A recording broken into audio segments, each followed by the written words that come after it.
कह रही 2 दिन से बुखार है। 2 दिन से बाबू है तो अरे 2 लाठी में बुखार चलो। बता रही है। लाठी ना चलाओ, लौट जाओ। तो हाथ पकड़ के दवाई दिला लाओ। दवाई दिला लो।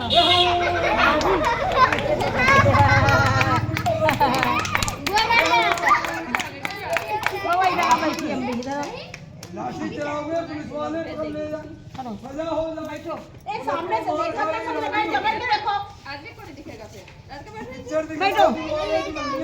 ये लोग अपने मारे मेरे ऊपर बैठा देने। बैठो यहाँ बैठो आगे।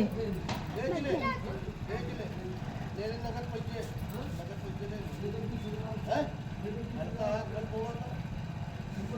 2000 ले 1000 ले 1000